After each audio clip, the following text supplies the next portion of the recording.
Everything's in retrograde. Oh my god. Except for Venus, apparently. That one's off retrograde. No, it's just Mercury. Yeah, everything else is in the toilet now. Mercury with Gatorade. Mercury. Gatorade with Mercury? I heard a new one. What is it? Microwave? Oh, God. Have you heard cantaloupe? Yes, cantaloupe. Well, there's a new one now. No. I have the video. I was dying. It was a genuinely serious video. Oh, my God. About the megalodon. Bitch, shut the fuck up. The megalodon. Yes, I know. I was dying. Say it again. Megalodon.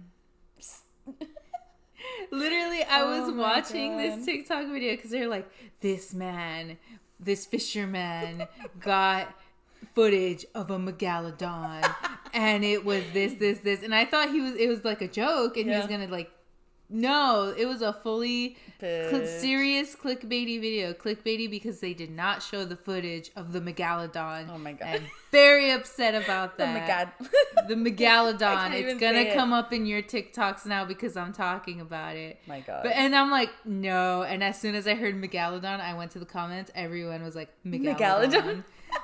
They were spelling it like Miguel. Yeah. Adon. And I was just like, yes. Megalodon. Megalodon. I love that. That's hilarious. What is it? The megalodon ate the microwave with the cantaloupe in it. My new favorite sentence. Oh my God. That is freaking great. I love it. Moira Rose, where you at? Damn. God, I want to know where all these people are getting these ideas from. Where are they hearing this? Like, what? Are they just reading things and not knowing how to pronounce it? That's my best guess. Okay. Well, the cantaloupe, she was British and she had never seen a cantaloupe before. So I'll give her the benefit of the doubt. The other lady, the microwave lady, was just feeling spicy that day, I think. Was she? Okay. I don't know, because she was a random American white lady. Yeah, like, right? Why is she saying microwave? Even the Brits say microwave. Right? Wait. Wait, am I tripping? Really? What? Huh? Brits, let us know. Hello? Are you there?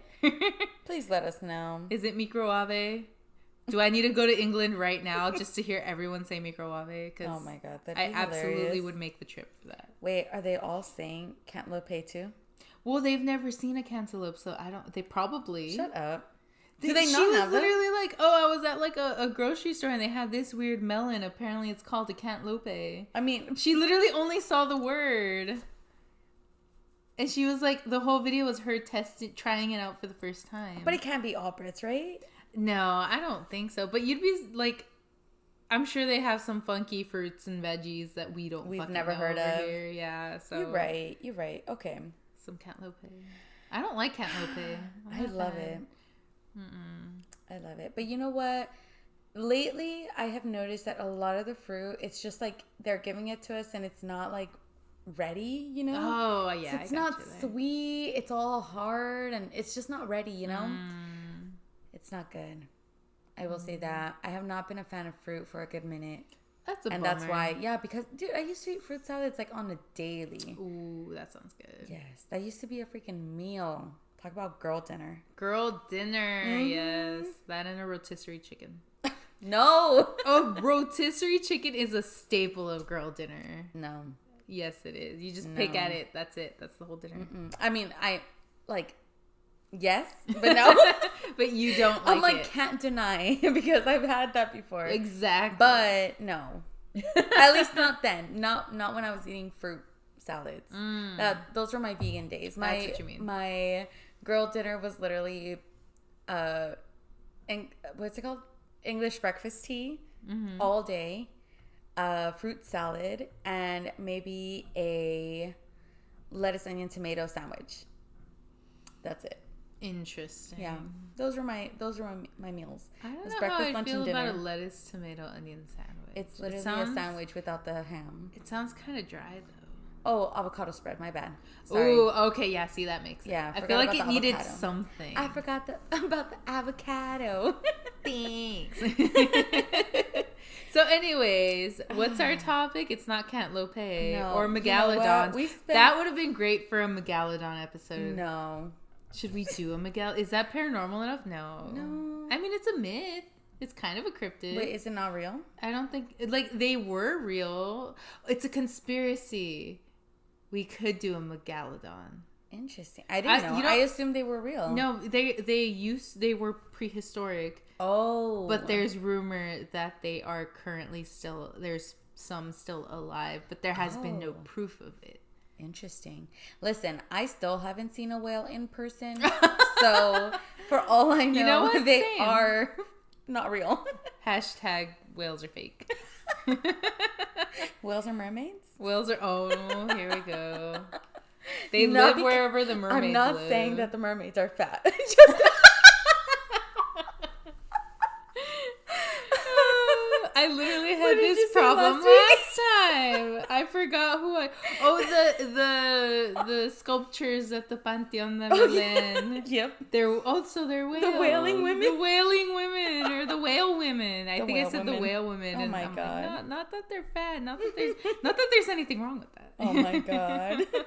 I don't mean to body shame statues. No, we would never. No. Or whales. Non-sarcastically, we would never. Whales are beautiful, if they exist. If they exist. Which I have yet to discover. But no, I keep saying megalodon. One day I'm going to forget that that's the funny pronunciation. I'm going to say it genuinely, and someone's going to look at me like I'm fucking crazy. I mean, are you not? Yeah, I kind of am. Yeah. Yeah. But we still haven't gotten to the topic today. No. Oh, by the way, hi, my name is Celeste. I'm Lizzie, and we have rambled off for far too long. 7 minutes. God, we were at 4 minutes last I checked. Damn. Okay, what are we talking about today? Oh, you're making me pronounce it first. Yes. How dare you? The Appalachians. I've heard Appalachians more, so I'll say that. I've heard Appalachians more. What? Yeah. Okay, no, this works though. You say that one, I say that one, yes. And then we'll take a poll on what people think is the right way to say it. Yes, and the EMF also agreed with us, so please make sure to... Wait, you say it your way? Appalachian. Oh, I guess it's Appalachian. Damn, I don't want to say it like that. No, you can say Appalachian. It blinked quieter when you said Appalachian, and then I said Appalachian, and it blinked way harder. Okay, I'm just saying, I love that confirmation. Ghostly Appalachian person. Yes, what do you think it is? Blink if it's Appalachian. Blink if it's Appalachian. Now it's just refusing. It's like, bitch, I already answered. Right? It's like, I'm pretty sure it's Appalachian. To the ghosty. Okay. To Mr. Ghostman. Mrs. Ghostman. To the ghost being. I don't mean to gender our spirits. Yes, you're right. Okay. So today I am covering the history and a little bit of some of the paranormal, I guess. The inhabitors. Sure, yeah, that works actually. The inhabitants. Inhabitants. Is that right? The inhabitants people, the things that live or you can find in the Appalachians. Yeah, that works. Yes? Okay. All right, so I'm just going to jump right in. This is going to be a pretty long episode, I believe. Oh, so, hell yeah. Grab your snacks. It blinked when we said it. It's like, hell yeah. Grab your snacks. Say hi to our ghostie, and let's get started. So the Appalachian Mountains run on the eastern third of the United States, passing through Alabama, Georgia, North Carolina, South Carolina, New Jersey, Tennessee, Kentucky, Ohio, West Virginia, so pretty much the entire Maryland, East Coast. Pennsylvania, New York, Connecticut, Massachusetts, Vermont, New Hampshire, and Maine. Jeez. The end. I knew it covered, right? That's the end of the episode. All right. See you next time. No. I knew it passed through a lot of states, given when I was looking into it, everyone was mentioning they were in X part. Yeah. But I thought it was at least 3 or 4 states. I didn't think it was practically the entire East Coast. Yeah. It literally runs all across. God, damn. It's fucking, yeah. All the way. I don't know. Was it in Florida? I don't know if I said that. I don't think Florida was mentioned. No. I don't think it's Florida. Crazy for a whole other set of reasons. Yes. I think, where's we said Georgia's on top of Florida, right? Yes. Yeah, so it ends like right. Yeah, from there. Georgia all the way up to Maine. I think Maine is like the highest one. I forgot. Or is it Maryland? I mean, Maine is it's Maine, literally right? the tallest one. It's all the way The to tippity top? Yeah, so from Georgia to Maine, it like all up and down. That's the Appalachians. Dude, no, I forgot Georgia was right on top of Florida. And then I was like, how do you know that? And I forgot it was because we were literally watching The fucking Notebook. I made her watch it. I had never seen it before. It was very sweet. In all my 28 years, I never seen The Notebook. What is it? But once. I have seen The Notebook but once. But once. Yes. Rachel McAdams is very toned. Yes. She was a tone lady. I'm sure she still is. I haven't seen her as of late, but me either. As if, you know, I hang out with her for coffee every now and then. I haven't seen her as of late, but like, you haven't? I mean, bestie, hit me up. It's been a minute. Let's go get brunch. Mimosas. You want to bring your friend Ryan? You know, I was gonna say one? Reynolds. Oh, Gosling? which one? Gosling. I prefer Mr. Gosling. I don't know. Reynolds would still be a hoot. I would prefer Reynolds if he's bringing his wife. Yes. Blake can get it. Yes. Lively. Where you at? Being lively. Oh my, boo. Okay, now she does not want to be our friend. So. What do you mean? She's a lively lady, right? I don't know. Say it like I know her. I'm surprised she didn't have some sort of a brand called Lively. Like, that would be a good, like, homeware Lively brand. Unlimited. No, I'm just kidding. I could see, like, Lively homeware or something. That'd be cute, actually. Okay, if she comes out with that, we're suing because we said it first. Tam. Mm-hmm. All right, let me get on with it. Sorry. So, the Appalachians. Yes. So, Native Americans began to settle in Appalachia about 16,000 years ago. Mm-hmm. At the time of European colonization, the Cherokee people... Yes, so... Cherokee people were the main tribe in the southern Appalachian Mountains. Other tribes, including the Iroquois or Iroquois, mm-hmm. I've heard both ways, so I'm not sure, but the Iroquois, Powhatan, and Shawnee were prominent in other regions. So still in Appalachia, but just different parts of it, while the Cherokee were more in the southern. There are 6 national parks in the Appalachian Mountains, 8 national forests, 2 national wildlife refuges, as well as many state parks. There are also famous scenic driving routes like the Blue Ridge Parkway, Skyline Drive, and I forgot to look this one up. Kankamagus? I don't know. Kankamagus. Kankamagus Highway. Kankamagus. I'm sure there's a MacLeod in there somewhere. Yes. Plus, the world-renowned Appalachian Trail. Mm-hmm. The EMF is going freaking bananas. Dude, ever since you started mentioning all the different tribes. Yeah. It's just, like, lighting up like crazy. And it's now, like, yes. Can confirm. Oh, yes. It held the blink right now. Definitely. That's an Appalachian if I've ever seen one. So, the Appalachian Trail runs for 2,190 miles. Jeez. And I'm going to shout out a few strong ladies that did the hike. The first woman to walk the trail in a single season was Peace Pilgrim. Wow. Isn't that a name? A name and a half. Right? Peace Pilgrim in 1952. Well, see, I would have guessed it was in the 70s and she was like a big old hippie or something. I thought the same thing too. Like up until I read that and I'm like, oh, well, that's pretty cool too. Gotta adjust the mental picture now. Yes. Peace Pilgrim. And then the first solo woman to complete the hike was 67-year-old Emma Gatewood. I love her. 2,190 miles. Jeez. A 67-year-old woman. It gets better. She completed the northbound trek in 1955, taking 146 days. Damn. She repeated the achievement 2 years later, and again in 1963 at the age of 75. Jeez, she really is just like, I'm just going to keep going and doing. Damn. That's a person who loves to hike. Holy crap. She's probably like so fit. Dude, she's probably all skin and muscle and bones. Oh, I bet. And she's got like that super tan skin too. Yeah. Because like, I don't know how much sunscreen you wore back then. Leathered. She looked like a lazy boy. Sunbaked. More like sunburned. A little bit of both. Oof. Nice. No, dude, I went on like an 11-mile hike, like 11 miles total hike. Mm-hmm. I wanted to murder someone by the end of it. It was so much. Ugh. It's Bridge to nowhere, if you're wondering. I don't think. Well, I'd like to do it maybe in the cold. Definitely not in the heat. It was freezing when we went, dude. Oh, really? Yeah, and it had been after a lot of rain, or not, like, it had been, like, a couple weeks after a lot of rain. So crossing the rivers, which there are many. Oh, that's right. Normally, it's, like, a nice little stream. No, it was, like, this big river that, mind you, I'm a tall lady. Mm-hmm. It went to, like, my thighs, practically.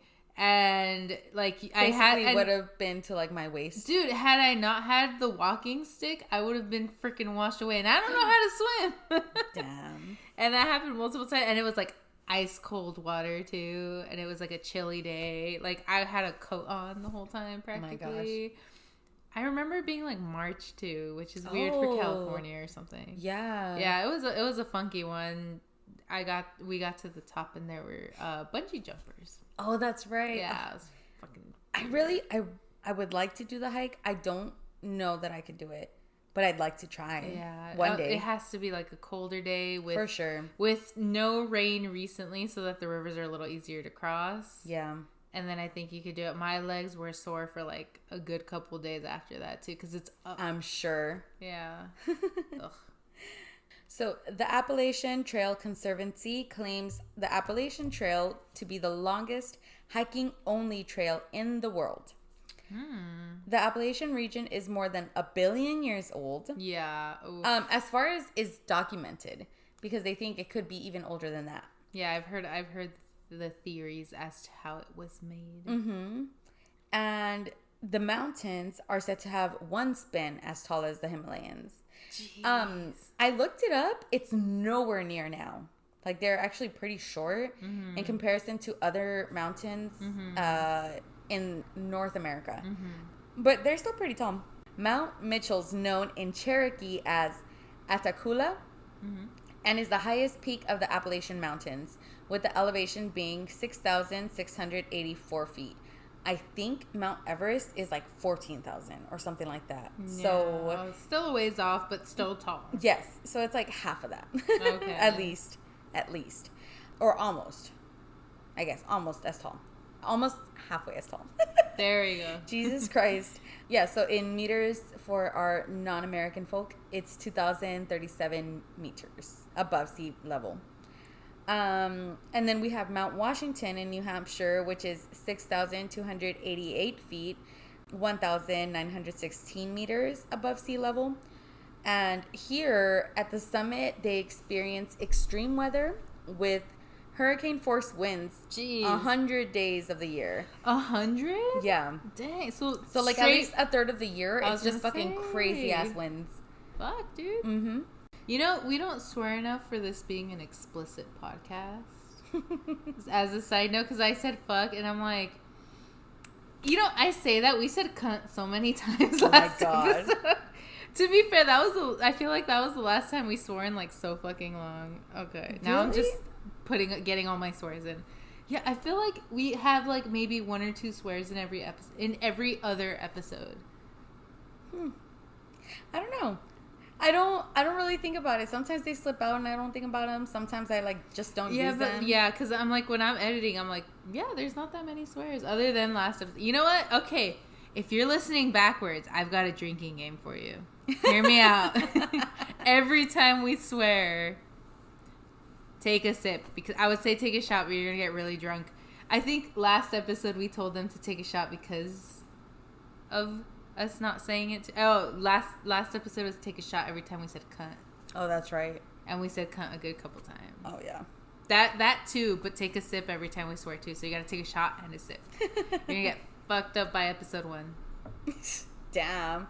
I'm like, we should do that challenge. Oh my god. We're going to get back to our episodes. To be fair, they're probably very spread out. So, like all the swears. You're right. So I think we could do it. That'd be a fun challenge. Except for the cunt part. We're going to get real fucked up if we actually take shots for those. Oh my god. Can we not listen backwards? Of whiskey? Oh, fuck. You know what? I didn't even try the whiskey the other day. No, and I forgot it at my friend's house. I think it's still there though, because I left it at your friend's house. I left my jacket there too, so I need to go pick up both. Okay, but pick it up. Me. I will have at least one sip. Yeah. Because I don't. Why didn't I try it? Was I just really tired? I think you were just tired. Okay. Yeah. No. It was fine. It was fine. Yeah. But you said you grabbed maybe the wrong one, or you're not sure? No, I'm not sure. I don't think I did, but I can always double check. Literally this Friday. Yeah, I really didn't even check. But yeah, either I'm like, if you like that one, I'm like, God damn, you've got a bold taste. I'll tell you that much right now. Well, I was also champagne drunk, so. Oh, that's fair. There was that. Anyways, the Appalachians. Fierce winds, yada, yada, yada. Oh, the hurricane 100 days out of the year? Yes. Hurricane force winds. Yes. And so his Mount Washington that we're talking about, and it has 750,000 acres of White Mountain National Forest. Damn. They look. I imagine that to be very beautiful. Oh, I bet it is. Yeah. You know what? To be honest, I'd love to go there just so I can have an actual like in-person experience there. Because for like until we started researching this, I am not kidding you. I thought the Appalachian Mountains were in another country. Really? Yes, I thought they were in like the middle of Russia or some shit. Oh no! I knew they were here, but I thought they were a lot smaller than they were, like in length. Yeah, I thought it would span 3 states, not like 50. Oh yeah, not like the entire fucking East Coast. Mm-hmm. Crazy. Yeah, I had no idea. So I would love to go there just to at least like experience. Obviously, one of the land and be like, this is where it is. Okay. Yeah, like a safe zone, and I say that because of my section of the story. Foreshadowing? Question mark. Yes, but I'd love to go there. But yeah, that was all of the history. So we're done with the history. Wow. And then the rest of this is just fucking crazy. It's just all the spooks? Well, let me just get into it. So there are several, obviously, wild animals such as like black bears, bobcats, wild boars, venomous snakes. Jeez. However, many claim to see much more than just that in the Appalachian Mountains. So first off, we're going to start by mentioning Mothman. And that's it. That's the mention. Goodbye, Mothman. Everybody else, if you want more information on Mr. Mothman, go and listen to episode 5 because you will get a handful of information Mr. Mothman is the Mothman. Homie. Moth Daddy. That should be on merch. Mr. Mothman is the homie. Do y'all want merch with that? Just saying. T-shirts. Coffee cups. Tote bags. Ooh. I'm gonna go back to coffee cups. No, by all means, dude, we need to do coffee cups. Coffee cups and wine glasses. Yes. Wine tumblers. Something. Yes. Yeah. With lids. Whiskey glasses, but it has to be like my quote because I'm the whiskey guy. Ooh, yeah. Alrighty. Next up is the tunnels. Oh. So it has been rumored that there have been unusual creatures who have escaped from a secret underground experimental lab and roam around the Appalachian Trail. They seem to be similar to humans, but yet very different from them. Ew. It's rumored that their home is mostly the secret underground tunnels along the trail. Oh my god, so they're literal secret tunnels. Yeah. Oh no, I'm sad I used that already in the DIA episode. Yeah, I bet you thought we were done with that. Nope. DIA. DIA. And they're secret tunnels. Secret tunnels. Such tunnels have indeed been found in the face of remnants of an old military base in the Blue Ridge Summit. Oof. So, that's all I'm gonna give you guys. Just a little taste, sprinkle of that. Because I would love to do an episode on just underground tunnels. I will say, I think there is so much. Yeah, I will say, what with the military and these like humanoid, I'm like, that is sounding a lot like Mothman. Yeah. So I'm like, what if they were more like not moth people, but like something along the lines of? And I'm like, ooh. So spooky. a lot of the ones that I'm gonna mention do kind of have some of those characteristics, like the whole, what was it? similar to humans, but yet very different. Oh, yeah. So, who knows? Maybe some of these came from these underground tunnels. Yeah, like if Mothman was a military experiment, these guys were like part 2 of it or something. Yeah. Okay, so up next, we're talking about the Cherokee... Did I say that right? Yeah. Cherokee death cat or Wampus beast. So this large, black, feline-like creature lives in the woods and has been spotted around Pleasant County, West Virginia. So the Wampus beasts are 4 times the size of male mountain lions and weigh in at 500 to 600 pounds and have massive paws. So you don't want that thing, scratching at your face or your stomach or your back or anything, any body parts, because it would probably rip you in half. Oh, yeah. It feeds on large livestock like cows and horses and focuses its attack directly on their jugular veins. It is said to be a, quote, spiritual green-eyed cat having occult powers. The predator is reported to have a strong odor described as a cross between a wet dog and a skunk. Gross. And in Cherokee legends, the monster is a cat-like embodiment of a female onlooker cursed by tribal elders as punishment for hiding beneath the pelt of a wild cat to witness a sacred ceremony. And perchance you may have some stories on this beast. I have, I think, one story that names it for sure. Let me find it. So you said, what was the name of the creature again? The Wampus beast. Wampus beast. Okay, so Dire_cakes on Reddit states, I grew up in a deep holler of WV, West Virginia, dirt roads, wood stoves, etc. When I graduated high school, I went to college in Huntington and was telling a few classmates, friends, about how some places had me electric and such. Side note, I don't know what that means.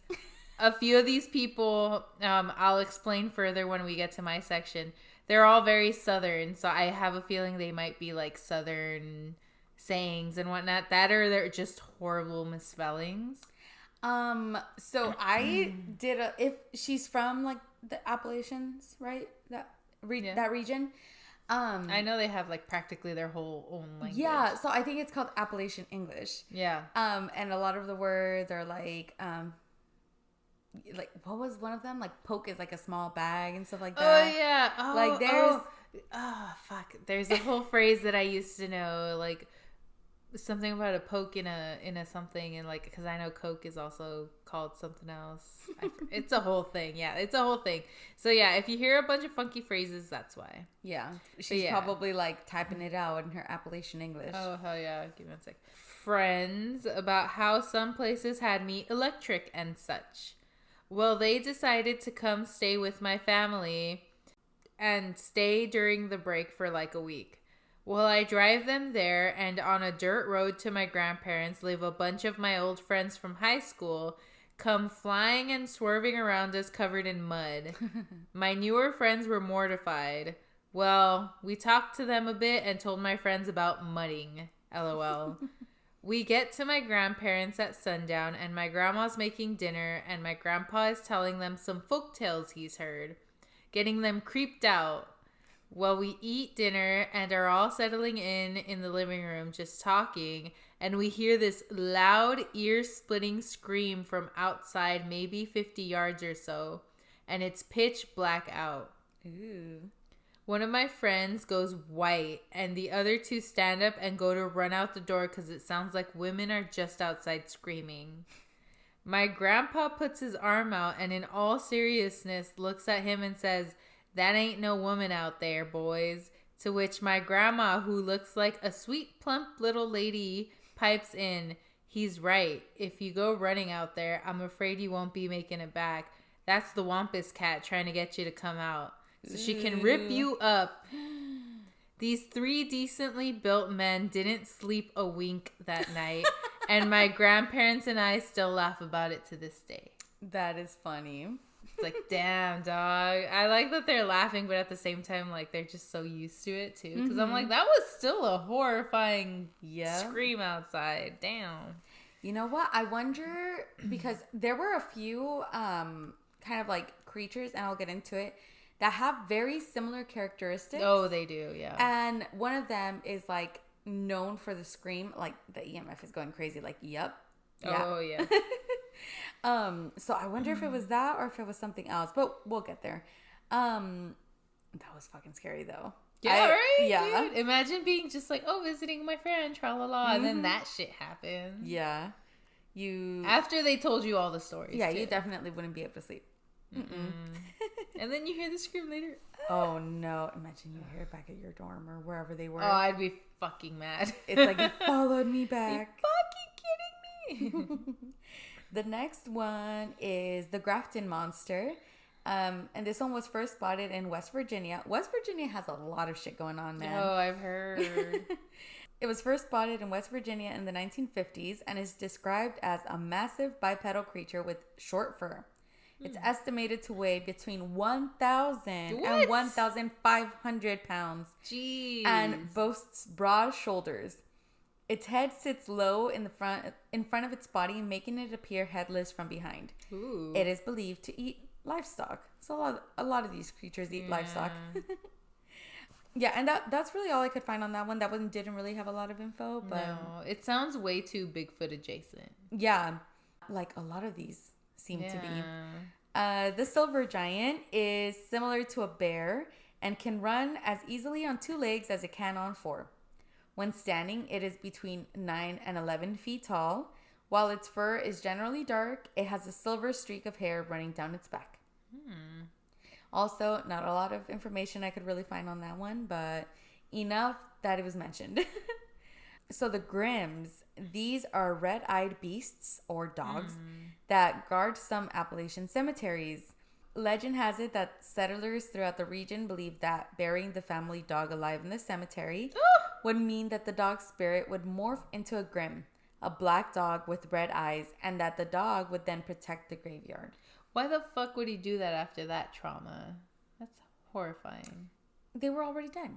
I thought you said burying the dog alive. Is that what I said? I thought that's what you said. No way. Hold that's on. why I went, Oh, yeah.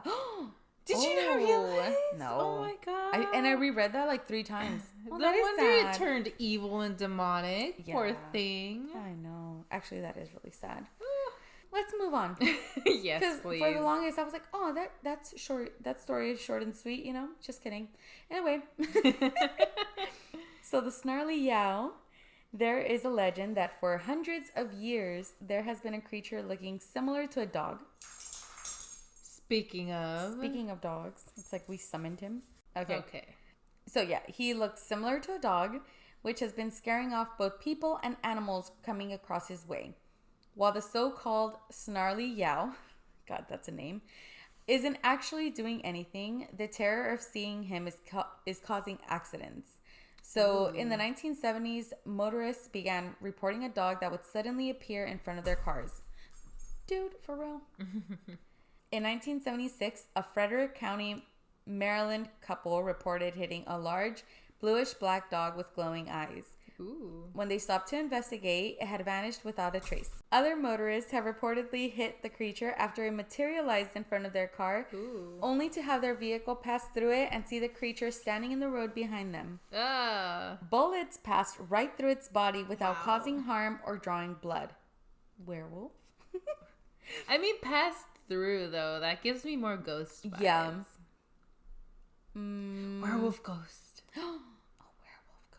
That's a good one. A wereghost. Yeah. It's like, yeah, I had to think about it. Okay, so hikers are also forced to take another route, and usually it's a more difficult route because of, it appears and it's blocking the easier paths. So that's so annoying. What a dick. I mean, I thought about that, but I'm like, if it's not causing harm, maybe it's trying to like warn you, or maybe make you go in a different direction. True. Like to prevent you from like maybe encountering one of these other creatures. Maybe it's like because you know how the Grims are supposed to be protectors. If these guys are dogs too, That being said, I'm like, if they're so see-through and like, you know, people go right, I'm like, what if you could just walk right through it? Like, fuck you. I mean, you probably could, but if it's like not that you should, but yeah. And I mean, you see a dog, and even if it looks like a ghost, like even if it looked like a fairly normal big dog, I'd be like, yeah, let's go that way. Yeah, I don't know. Yeah, you go around it. So, you know, even if you could walk through it, it's probably like, but you're not gonna want to. Yeah. So, who knows? Maybe it is trying to help you out. Quién sabe. So next we have the Pierce Pond Ghost. So a tranquil fishing area, or the Pierce Pond is a tranquil fishing area along the beautiful Appalachian Trail. Pierce Pond has often been connected with a dark, eerie figure that appears at night and scares off hikers and fishermen. One experience described it as a spectral, woodsy outdoorsman type with a small pack and what appeared to be fishing gear. Another person to have an encounter with such a creature happened to be a night camper on the lake, the night camper had come to go fishing. So, having been scared to his bones, he never returned again to the lake. But the rumors of paranormal activity on the pond still haunt the Appalachian Trail. Oof. So, next is going to be the Brown Mountain Lights, also known as the Ghost Lights. These lights are said to be glowing spheres in the sky in different yellowish colors. It is also said that they have been happening for over a century, yet their occurrence now is a rarity. Reports of them before the 20th century are also present, and that is why there are a variety of legends that explain their origin. One of the most famous ones is that they are souls of Native American women searching for their loved ones who died in the battle between the Cherokee and Catawba tribes. How do you say that? Catawba? Catawba? Excuse maybe? our... Yes, yeah. I meant to look up as much of these as I could, but, you know, some of them slipped through the cracks, unfortunately. Sorry. Don't hate me. Okay, so another popular legend is that these lights are the torch of a slave that continues searching for his lost master in the forest. Sadly. And yeah, that's it for that one. I think you had a story for this one, right? I do have a story with lights, but with a completely different origin, so this should be an interesting one. Yes, all right, let me find that. Okay, I found it. This is by Brancher, also on Reddit. So they mention the lights, but it's a whole different backstory, which I'm about to give right now. Ooh. So they say, here's a spooky one that happened to a friend of mine back in the early 2000s. So we're going vintage. Nice. So, backstory. There was a woman named Annie Motes who lived on the Virginia side of the mountain back in the late 1800s. Her husband used to beat her badly. Ooh. So the story goes, she left one night in the winter to cross the mountain to the West Virginia side to be with her family. At the top of the mountain, she got caught in a snowstorm and froze to death. Oh, no. There is still a grave marker memorial where they found her body. So, like, to this day. Dang. And then this person goes, I have a picture of it on an old phone somewhere. Wait, this is in the 1800s when that happened, right? When that happened, okay. Yeah, but there's still a grave marker there. Right. Dang. So where she died, there is now a Forest Service road, and everyone says the road is haunted. They also say if you are lost at night up there, you will see her lantern, and she'll lead you back to safety. Aww. Lots of hunters say they see this floating light. So my buddy, like me, always used to drive around on the back roads to pass the time, and one night him and his sister were driving down the road near the Annie Motes marker when suddenly this deer walks out of the woods and kneels on its front legs like it's bowing to them. What the fuck? Then he realized his brakes were on fire, which was weird because they were driving very slow in four-wheel drive. So he gets out to try to get the fire out in his wheel well. And suddenly his sister starts screaming and thrashing around the passenger seat like she's being attacked by something. What the fuck? So, right? The story. So he hops in the car, brakes still on fire. So there I am, barbecue sauce on my titties. That's what that reminded me of. Sorry. That's not in the story. Wait, really quick tangent, because do you know where that line is from? That line, right? Yeah. Oh, okay. So I do not know which one comes first, because I started rewatching Orange is the New Black, and Tasty's the one who says it during an AA meeting. And she's like, yeah, it was just, it was one of those nights, yada, yada, yada. And so there I was. I woke up, like, barbecue sauce on my titties. And, like, talks about it. And she's, like, not even joking or anything. It was just part of her story. And I was done. Yeah, it might have been a straight reference. Yeah. Because it was very out of context on the Vine. I don't know when the Vine came out, though, so. Yeah, I'm going to have to look into that, because I was freaking dying when I came up to that part. I was like, what the fuck? So who knows? What came first, the egg or the chicken? Anyway. But yeah, so he hops in the car, barbecue sauce on his titties. No. So he hops in the car, brakes still on fire, even more terrifying. Yes. And reverses out of there as fast as he can, and they just keep driving until they are out of the mountains. His sister had scratch marks all over her arms and back. It was weird as fuck. I saw them too. He took his Jeep to the mechanic the next day to figure out why his brakes were on fire. And the mechanic said that there was nothing that indicated that they were ever on fire. What? So they weren't on fire to begin with. It was like an illusion, I guess, something to get him to stop. But yeah, so it's like, I remembered the lanterns. That's why I mentioned it. I forgot about the mess that happened after. Oh my God. I have like, I felt like my scalp just pricked. Oh yeah, and I have a bunch of stories still to go. So you could imagine. And these are real life people stories, by the way, off of Reddit. Misspellings and all. Barbecue sauce on their titties. Just... yeah, so fucking messy ass stories. Ghost lights, man. Ghost lights. That's fucking crazy. I mean, I do think the ones that I was talking about were different, because these were said to be in the sky.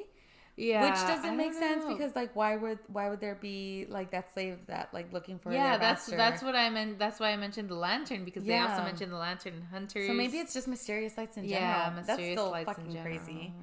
It was that guy's brakes. They were just on fire. That's what they saw. That is fucking crazy. But wait, like, do they ever figure out what scratched her? So this... wait, where was this? Oh, wait, no, this was Virginia. Okay, never mind. I thought it was another story that I'm going to talk about, but that was in Tennessee. So... of course, Tennessee. Couldn't have been that. You're the only 10 I see. You're funny. Wow, instant rejection. Guys, I'm heartbroken right now. That's not what I meant. I'm like, me, 10. Anyway. Wow, way to have confidence. You're like a hot mermaid, babe. What are you doing? Bitch, I'm like literally in pajamas, a t-shirt, my hair all up in a fucking messy bun. That don't mean you're not hot. Let's move on. I'm like, that's good. All right, let's see. On to the Flatwood Monster, a.k.a. Braxton County Monster, a.k.a. Braxy. So, this was reported to have been seen in the town of Flatwoods in Braxton County, West Virginia. I'm telling you, West Virginia is fucked up, dude. Well, that story mentioned West Virginia and Virginia. Yep. So, there were elementary school boys, a woman who was mother of 2 of the boys in the group, and a 17-year-old National Guard. Following a strange burning light in the sky, the group found their way to the woods, where the creature was reported to have been seen levitating. The story, one of the first ones to be connected with UFOs, made it to the national news at the time. Years later, the Flatwood Monster still has not been forgotten by locals around the Appalachian Mountains. Damn. Mm-hmm. Damn. Another one to add to the must go in deeper on an episode. Mm-hmm. Yep. We need to cover more aliens in general. We've barely touched the surface. They're very topical we don't know right where now to too. Start. Honestly, there's just so many. It's like, do we cover one? Man. Do we cover all of them in general? Do we? No. We need to start with like the Greys or something, like something everyone knows. Yeah, like a blanketed. Or what about like the very first quote unquote? Ooh, you know which one I'm talking about? Yeah, maybe. Or like one of us covers that one of us covers like a newer one or something. Like the current ones? Yes. Sasuke? Vegas, you mean? Well, those are the ones I remember at least. It gives signs when they're recording at that Mexican birthday party, and then you just see him walk by and it was like, ah! It's gotten to the point where it's kind of funny, but I remember how terrifying that used to be. Oh, yeah. We can go, we can do so many on aliens alone. Oh my god. That's going to be fun though. Oof. Look forward to those guys. Alrighty, Wolfman, Mr. Wolfman. Fun. A large canine-esque mammal roaming the hills near Wolfe County, Kentucky. So this guy is believed to weigh in at 500 pounds and stands taller than 7 feet in height. The Wolfman is a bipedal and has fur similar to a bear or a gorilla. It is believed to live in caves and for decades has been spotted in rural areas of Kentucky and West Virginia. Next is the smoke wolf. The solid black smoke wolf is a massive canine with eyes as red as the sun. Okay, I'll take it. Okay. It has the ability to transform into a cloud of smoke, making it almost impossible to track or catch. It sounds like the howl of a wolf with the scream of a demon. Jesus. So it reminded me of your little story. Oh, the wampus. Mm-hmm. Oh, it lit up. Yeah. Wait, did it light up at demon? Or wampus. Or wolfman. Wolfman? Hello? Oh, okay. So it's it likes the wolfman. It's into hairy men. Gross. It sounds like the howl of a wolf with the scream of a demon. It is a fierce predator that hunts at night and feeds on livestock, wildlife, and the occasional human. Oh, the occasional. The occasional. One witness who has heard the smoke wolves howl and scream at night on his property describes it as pure evil. Noting he kills for fun. Ugh. The only thing known to deter a smoke wolf is the sound of rattling chains. Why? Who knows? Maybe he was once trapped in the past. So and doesn't want to be chained once again? Yeah, like trauma or something. He must be one of the things that crawled out of the tunnels. Actually, he very much could be. He could be a science experiment. I mean, with the red eyes. Yeah. Could be a telltale sign. Gross. Mothman's like, that's my cousin. Oh my god, you're right. The Mothman family tree, I'd like to see that. Someone make it, please. Okay, so next is one that everybody has heard of, unless you live under a rock, in which case I will give you a short description. So, this thing has often been described as a large, muscular, and bipedal ape, or a human-like creature covered in black, dark brown, or dark reddish hair. He is estimated to be a roughly 6 to 9 feet, 1.8 to 2.7 meters, with some descriptions having the creature standing as tall as 10 to 15 feet, wow, which is 3 to 4.6 meters. Some alleged nighttime sightings have stated that the creature's eyes glowed yellow, green, or red. Eye shine is not present in humans or any known great apes, though. The enormous footprints for which the creature is named are claimed to be as large as 24 inches or 610 millimeters long and 8 inches, 200 millimeters wide. God damn. The Appalachian Mountains are believed to be a haven for... You know who I'm talking about? No, I have no idea. I don't know who that is, but they've got really big feet. It's Mr. Bigfoot. Oh my god, who could have guessed?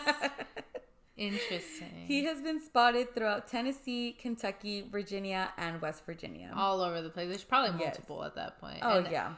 I do have a story that names him, if you'd like to hear it. Please. All right. Again, let me go find it. Okay, I found it. This is by _ Sir Arthur Dane _ Sir Arthur? Exactly. Danes. No, Dane. One S. Oh, no Dane. S. Sir Arthur Dane. Yeah, D-A-Y-N-E. That's why I said Dane. Dane. Dane. Okay. Dane. So stupid. I mean, it's Appalachia. It makes sense. Okay, so he writes, I assume he, because Sarah. But I'm weeks late to this party, but just wanted to say I'm from the Appalachians too. WNC. Western North Carolina, I assume? Maybe. If I'm wrong, I'm sorry. But WNC, if you know WNC, there you go. WNC. Oh my God. And my father is convinced he encountered Bigfoot. It must have been Mr. Sasquatch. Right? Mr. Sasquatch. He was fishing with his stepfather back in the late 70s/early 80s.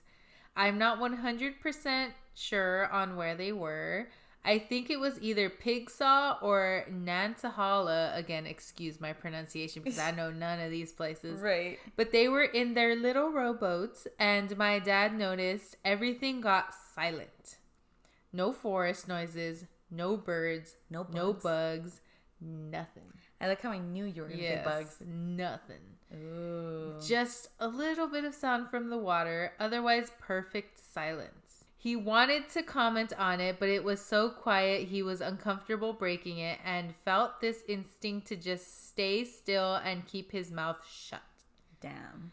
After a few minutes of this, he started hearing twigs breaking and something moving through the trees just out of their line of sight. He said he could just see the tops of the trees moving and just knew whatever it was enormous. After a minute, the movement stopped and he heard the most otherworldly roar like nothing he'd ever heard before or has ever heard since. Whoa. He is absolutely positive it wasn't a bear or a mountain lion or anything else like that. He said it was terrifying and seemed to last for minutes, though it was probably a few seconds.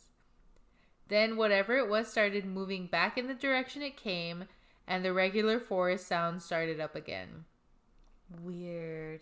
Dad started to talk to his stepdad about it, but his stepdad just said he didn't know what my dad was talking about, and he hadn't heard anything. What? He refused to admit anything out of the ordinary had occurred, even as he rushed to pack up all their gear, rowed the boat immediately to shore, and practically ran with my dad out of the forest with no fish. Oh, yeah. So he definitely experienced it. He just refused to talk about it. Yeah, he goes by the whole, we don't talk about what's going on here at all. That's crazy. Yeah, Bigfoot. Bigfoot alone needs an episode. Yes. We need an episode on Bigfoot. Yes. Shoot, I watched like an episode on it somewhere and I never got to finish it, but now I don't know where it was from, so I can't finish it. But it was like really interesting from what I remember.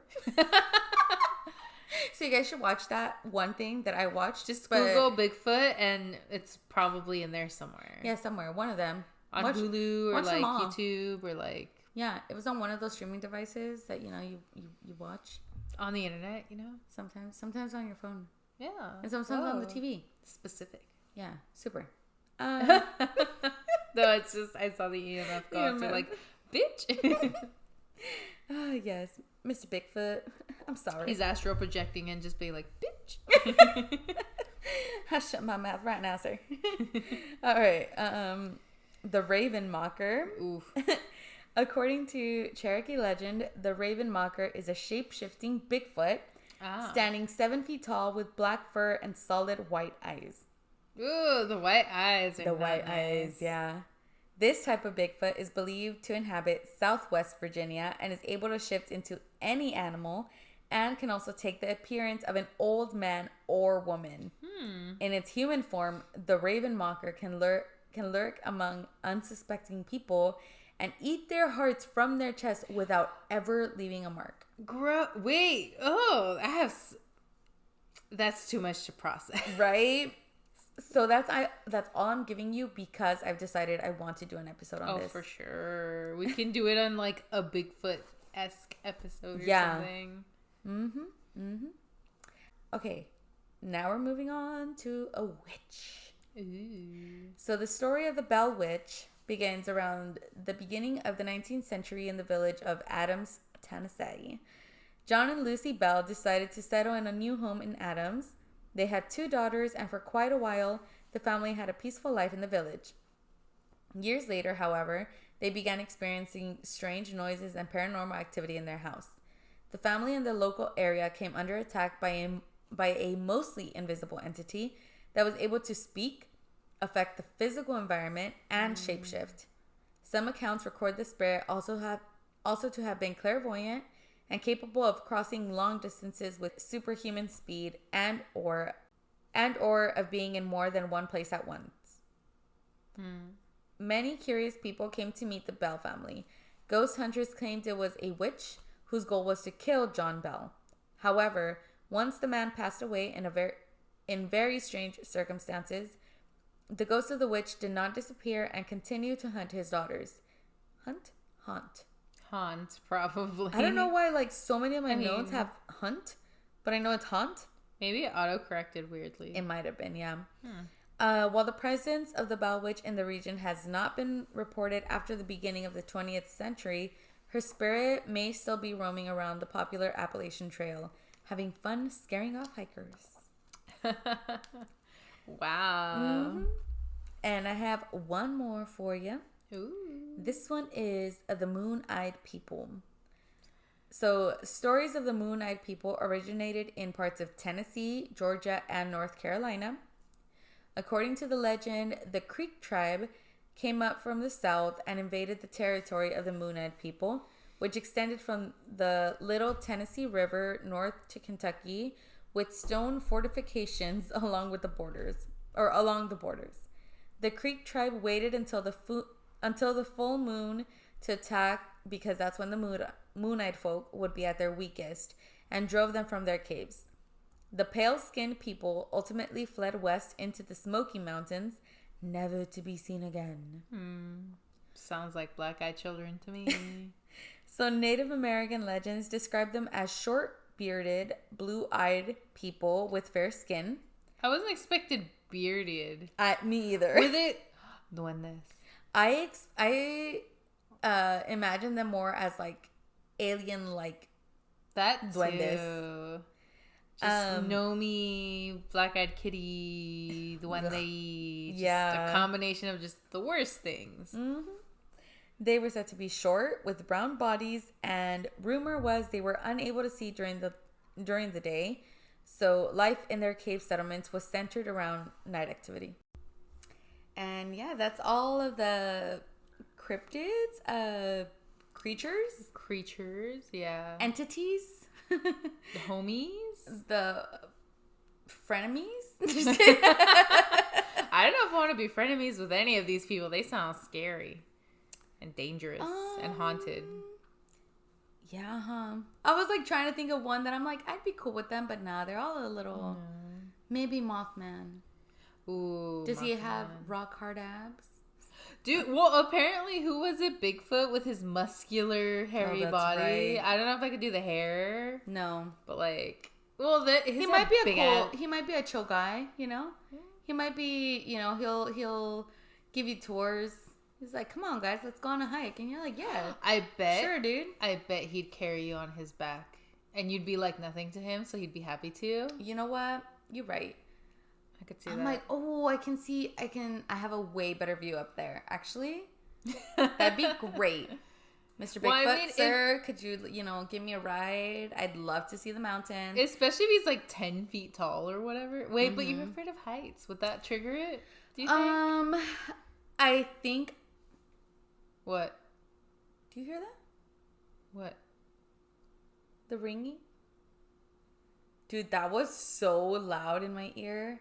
Yeah, that was all you. Oh my god, that scared the shit out of me.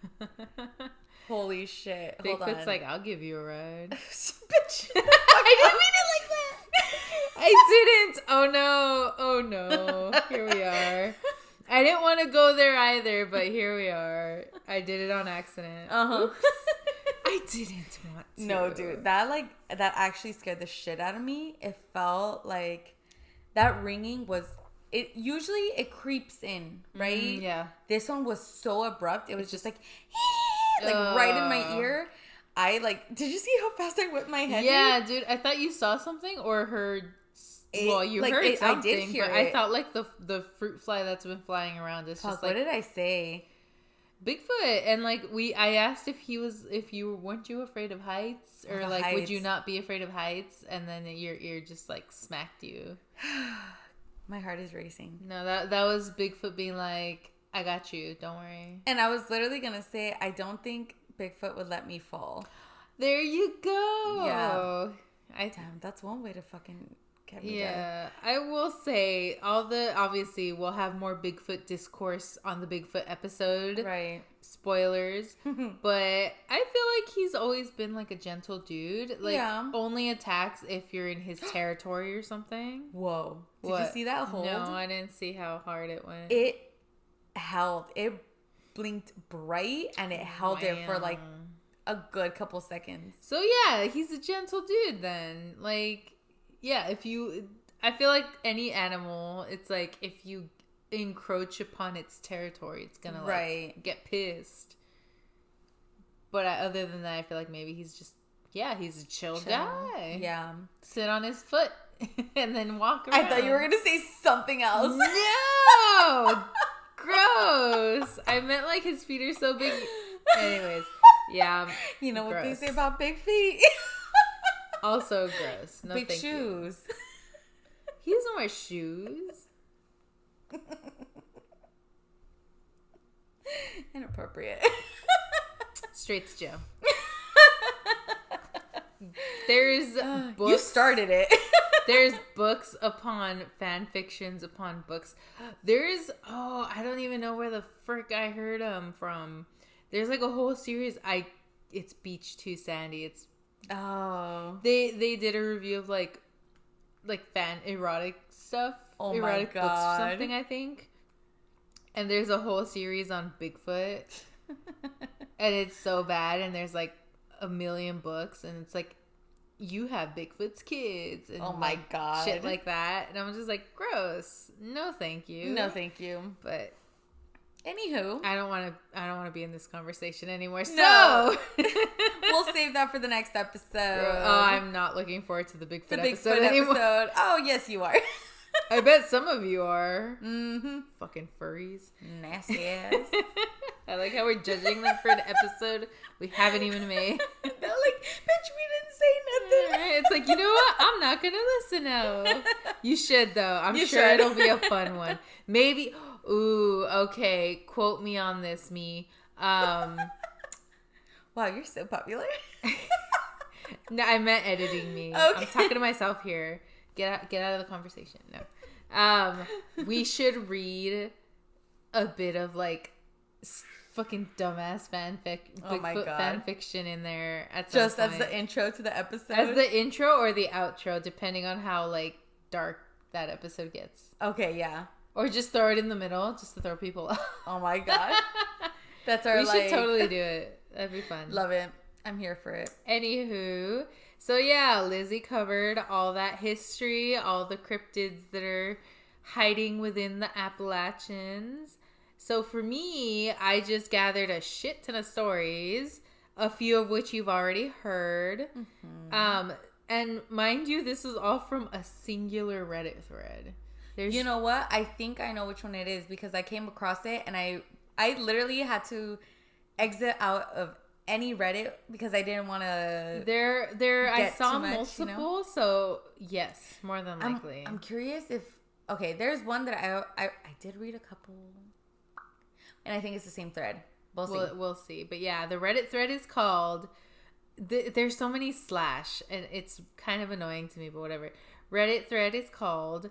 Those who live in / near the Appalachians, what strange / creepy / scary experiences have you had? Like, any more slashes, dude? Yeah, that is the one that I came across. So, yeah. And then I have a bunch, so I'm just going to read them off. So, Toby, these are going to be some funky names, so sorry about the pronunciation. Come on now. But yeah. So, Tobio Okuma 1 wrote, all right, so I lived on a farm in / around the Appalachian Mountains as a kid. I don't have many stories, but I remember a few. It was around the time of year that coyotes are prominent, and we always tried to bring them in around 8 o'clock, aka they had coyotes. As pets?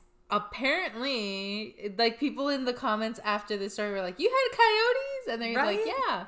You know what? I have seen people, actually, no. I mean, they're dog adjacent, so I think it's possible. I've seen people have wolves as pets. I don't think I've ever come across anyone who had coyotes. I've seen foxes, so coyotes are very possible. They're dog adjacent. Okay. I think you could do it. If you raise them from little pups, maybe. I think you could do it. All right. Either way, they did it. So yeah, we always try to bring them in at around 8:00 p.m. Duh. My sister and I, somewhere around the ages of 9 and 12, ran out and called for them. We heard some kind of ungodly roar / scream in the distance. I know for a fact that it wasn't and here I go with the list of animals. It was not a pig, horse, donkey, chicken, pig, coyote, or dog. Bears aren't coming around where we live. I had never seen one at my house growing up, but I had seen them at my aunt's house. So basically, it's not a bear either. Yeah. I can't really describe it well, but it was a deep sound that was really loud. It sounded angry, honestly. The dogs barked at it. It wasn't coming from close to our house, probably from one of the fields, maybe even 2 football fields away. Wow. Either way, it was terrifying to young us, and we sprinted back inside with the doggos, of course. So the dogs are safe. Good. We never heard the sound again, and to this day, I sometimes wonder what it was. So it was Bigfoot. Or the wampus, or what was the one you said that screams? Or did you mention one? Which one? Yeah, which one was it? Was it the smoke wolf? But that one was the one that sounds like a demon, right? I mean, like the screech. Yes. Sorry, I heard vibrating. I really don't. I think it was a tablet over there or something. I heard something that sounded like a vibrating phone, and I was like, "Where's my phone?" Anyways, I did hear something like a vibrate noise. It shouldn't be any of those. Okay, well, I heard it might have been this guy just exhaling. Oh yeah. I don't know. He sounds a lot like a phone. So, is there a phone underneath us? That's what the thing is. That's true. So okay, so that was one. I have another one by Opening Good One. Again with the one. Yep. Opening Good was taken, I guess. So they say, I grew up in upstate South Carolina, which is at the base of Appalachia.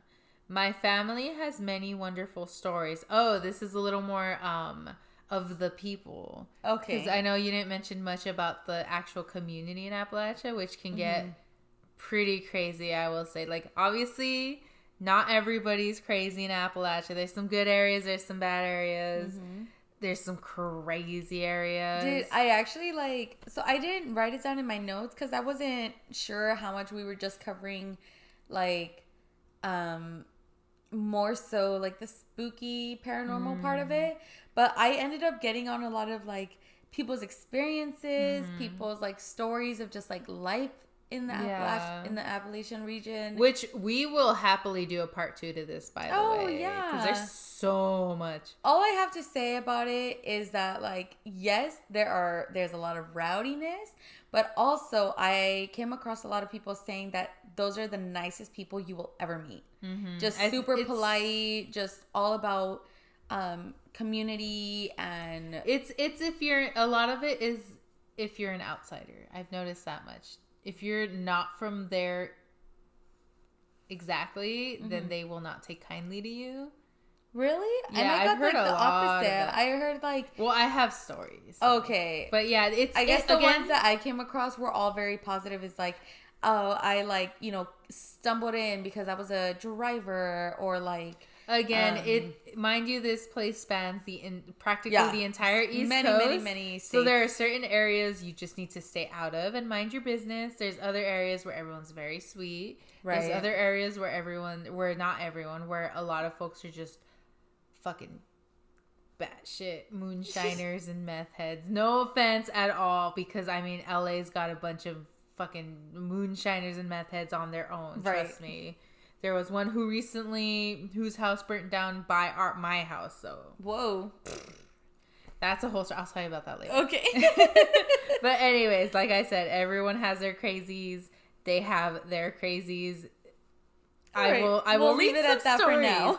But this is about a lovely family, and this is a lot more, which is also around a lot more witchy. Ooh, okay. And I know there is a lot of witchcraft in that area too, which we can totally cover. I'm down to cover that shit one day.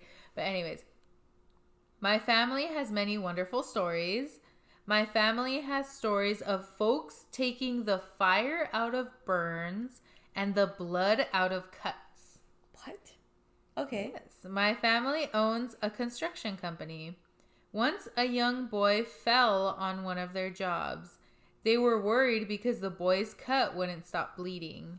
His mother came out and she called to another child to call her mother.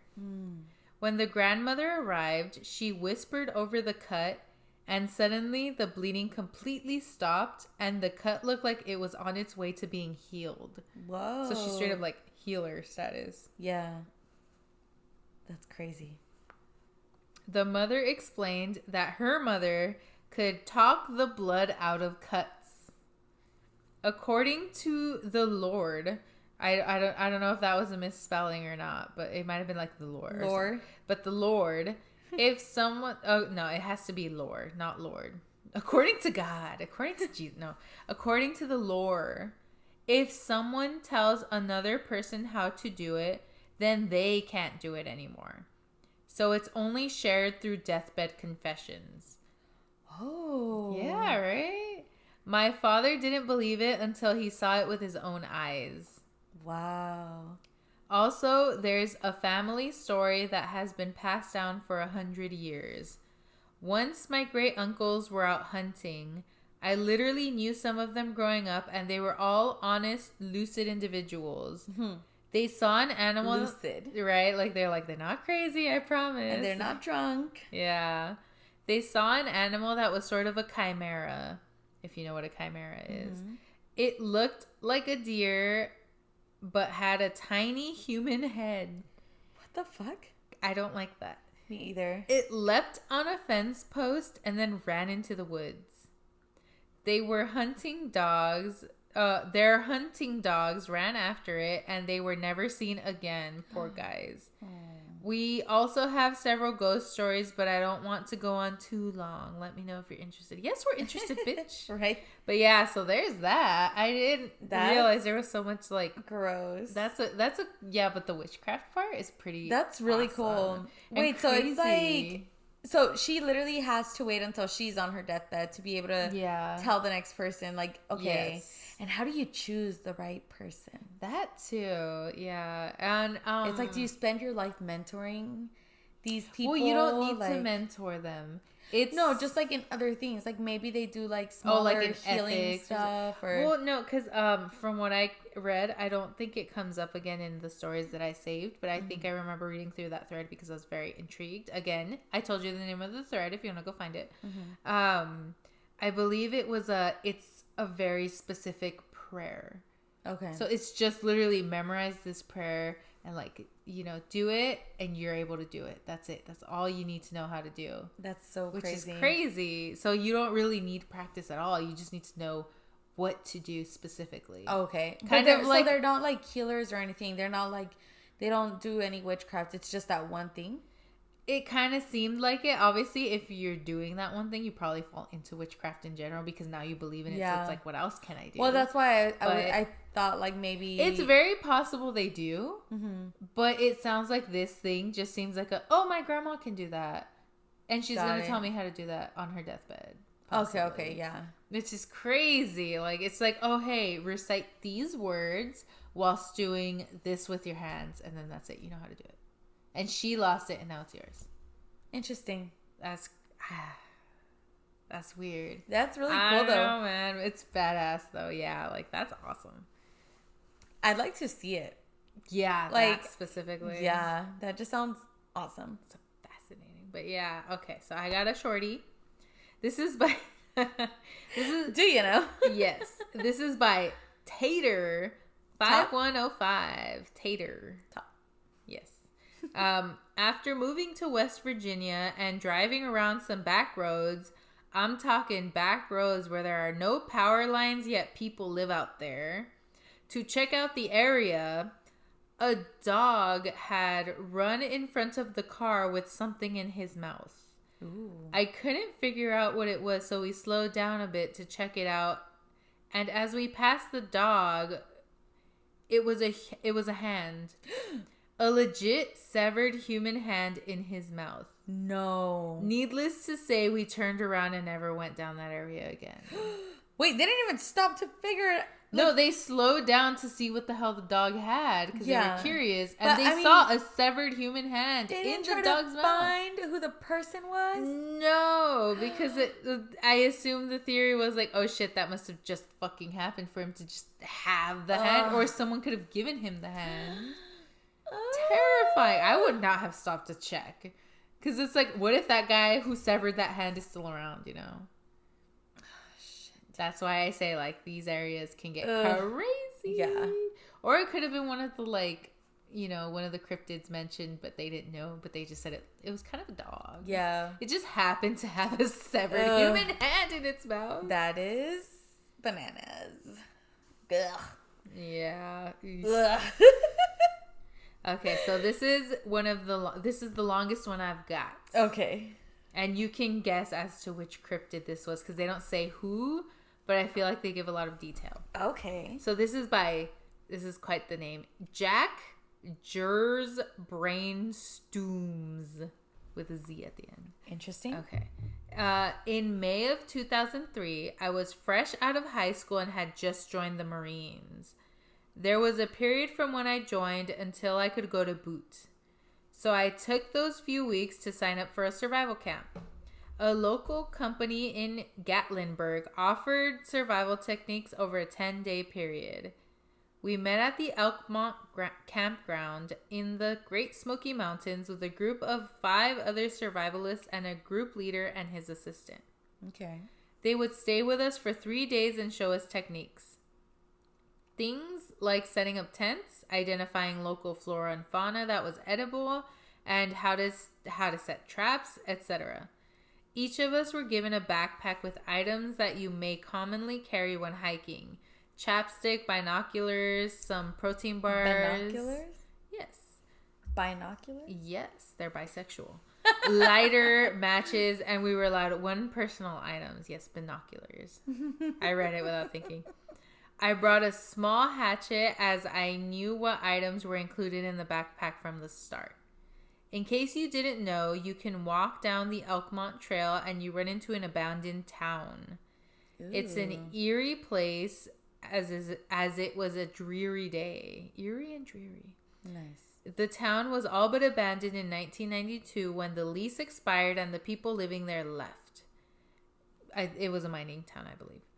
There were a few people living there until 2001, then the last person left for good. All the places are kept up by the NPS, and they are all well preserved from the logging town it once was. Sorry, it was a logging town, not a mining town. Okay. So with the approval by the NPS to use one of the buildings as a base for the first few days, we started our training. For 3 days, our group did several things. We used the Little Pigeon River to get water, which we could boil for 15 minutes to kill anything in the water. Parasites. Yes. There are a few natural springs in the area that you can drink fresh, and the guide showed us these. We learned how to make lean too. I did not look up what lean was. I think it's a little shelter, because I think he mentions it again later. How to use rock walls to make shelter with fire, heating it up to keep it warm. How to build hammocks out of kudzu vines.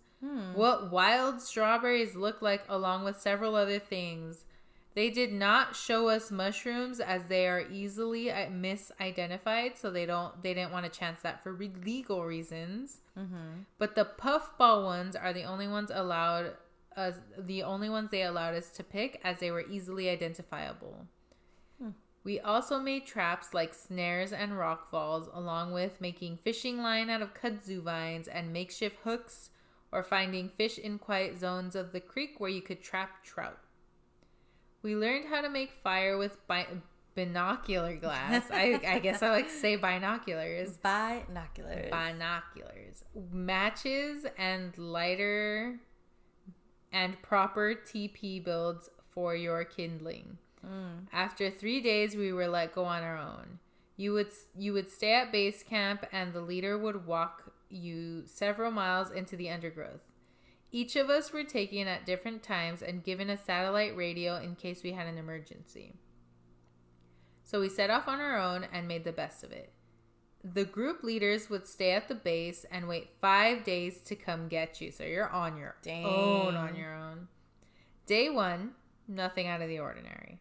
I set a few traps, built a decent lean-to on the side of a large boulder. So yeah, it's like a little house that you could like heat up with the fire. Okay. Because fire is doing a solid job of heating the rock wall to keep it pretty warm inside. Right. The air was crisp, not quite cold, some drizzle, but no deluges, which is like pretty much floods. Yeah. I'm close enough to the river that I only need to walk 70 yards or so. I'm not quite up the mountains, but somewhere up a hill surrounded by pawpaw, which is some sort of a plant. I didn't look it up either, but I know it's a plant. Rhododendron, so let's see. Surrounded by pawpaw, rhododendrons that are starting to bloom. Catalpa, again, another plant, and several conifers. What are conifers? Like another plant. I think it's more like pinecone. Oh, okay. That's just a wild guess. If I'm wrong, sorry. I ate half of a protein bar and collected a few plants. The first night is quiet. I only hear a few things out in the forest. It's very dark outside in the firelight.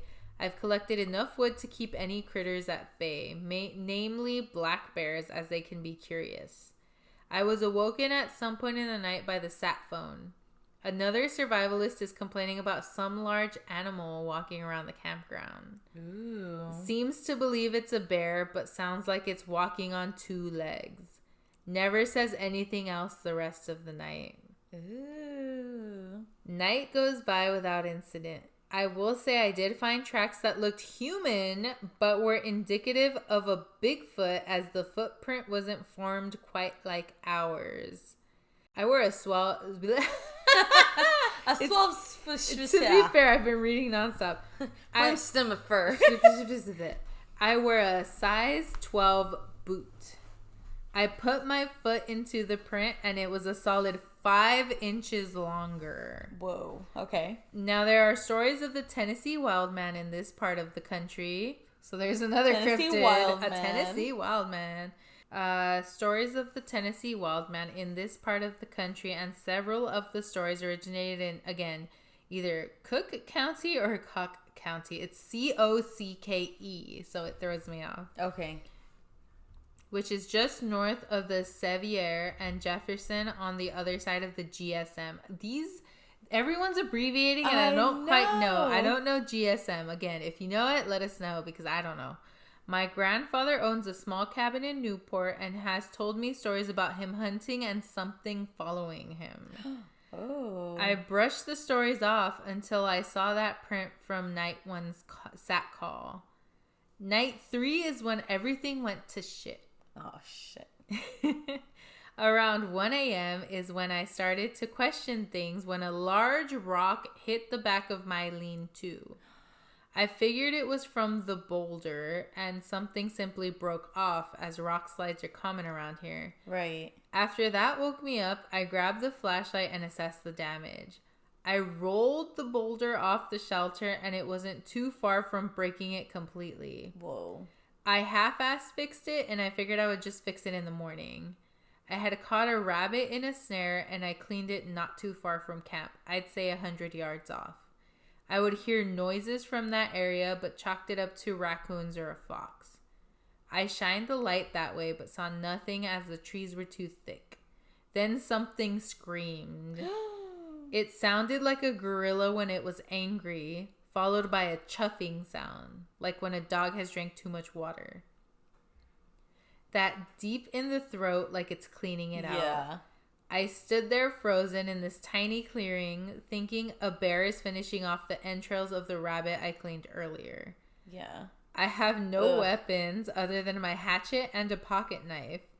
I come out of my trance and walk over to my backpack, never taking my eyes off the wood line. Everything in the night is quiet. I only hear the river running and the logs crackling. I sit down with my hatchet and throw more logs on the fire, hoping that it gets large and big enough to keep everything at bay. I sit for maybe 30 minutes and I'm kind of dozing off. Then another rock comes hurling from the left side of the forest and falls 10 yards away. Damn. I know the boulder didn't do this based on where the rock came from, and now I'm panicking. I stand up hoping to make myself look large with my shadow on the boulder behind me, which is very smart. Yeah.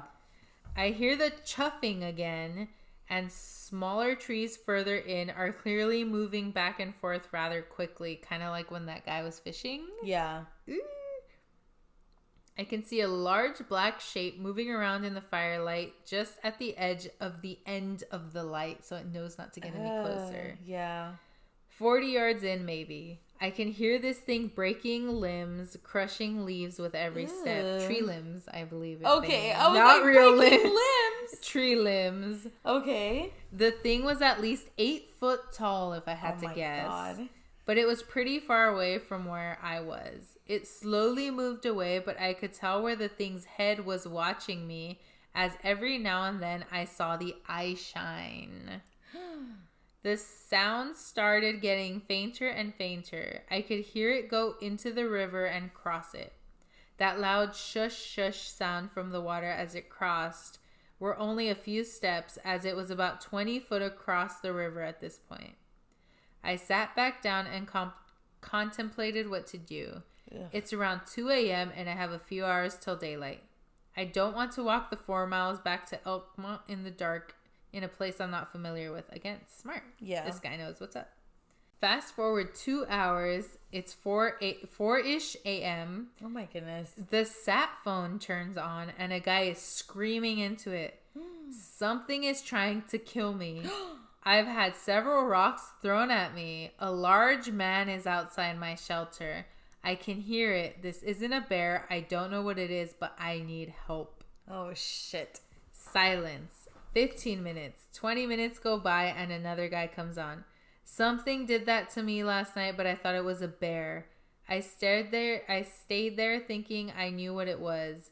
Rocks weren't thrown, though, but I could hear it walking the perimeter of my camp. That was the other guy. Ugh.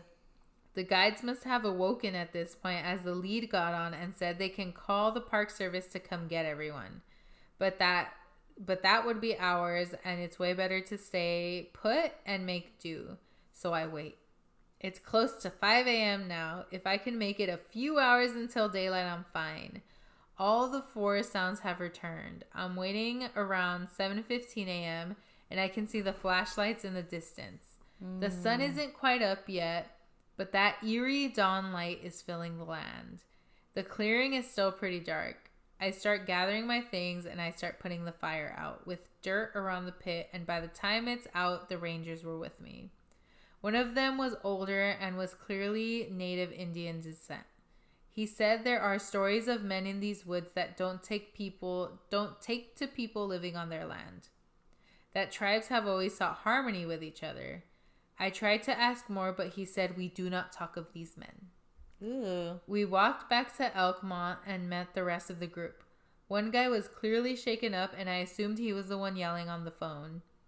He only said its teeth were like an ape's, that he can't get those teeth out of his head. Ew. I still go to the GSM often, as my parents live there. I still hike and camp, but I never go alone. Even as a former Marine and seen some terrible things, I have never felt that primal fear as I did that night 17 years ago. Yeah. That's my story of the time I did a survival camp and only lasted 3 days.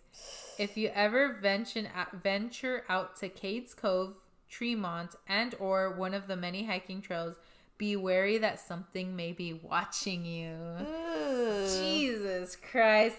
That story I was like, wow. That's a lot. And I love at the end where he's like, as a Marine. So he did it. He's chilling. He's a Marine. Good for him. But I'm like, after that whole thing, he's ready for anything. I could see that. That is wild.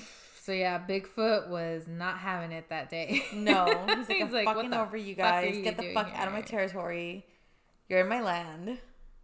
Damn. Okay, now I have another story, a little less cryptidy, but still crazy.